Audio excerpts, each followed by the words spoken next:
Hello everyone, it's me again, Michi. And my vlog for today ay isasama ko naman kayong mamasyal dito sa aming Tanay Park. Ayan, silipin natin kung anong mga pagbabago ang naganap dito sa aming park sa sentro ng Tanay. Let's go! O, diba ang sipag ng caretaker, ang sipag niya maglinis. Hi ate! O siya, Dedma. Let's go, let's get in.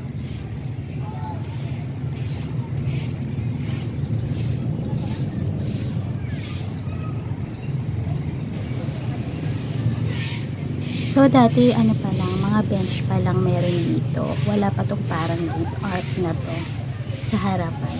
At wala pa rin yung playground. Pero ngayon ay playground na, and then meron pang pabongga na ganito mga pasabit-sabit papasok sa loob ng park.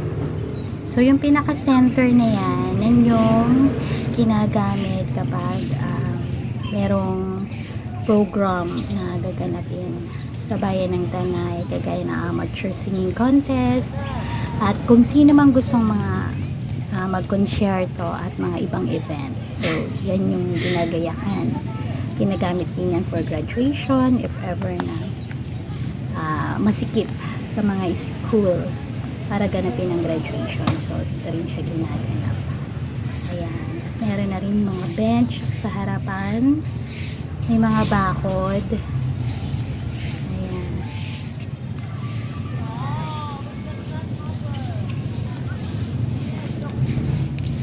O, diba? Malawak din siya.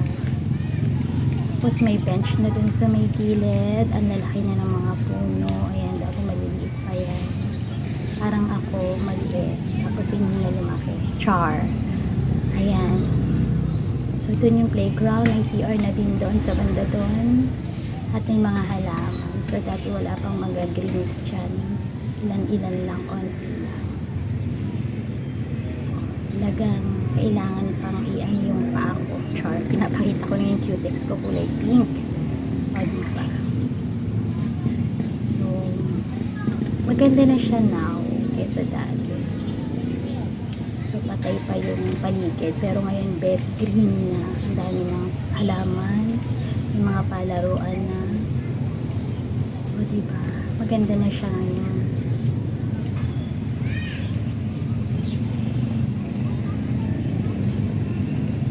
At meron ng bench dito sa may gilid. So, dyan pwede ka na mag-date. Charot.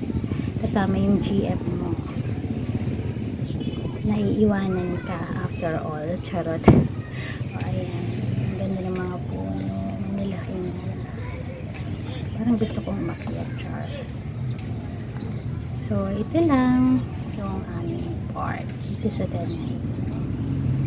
That's all, guys. Thank you for watching. Bye!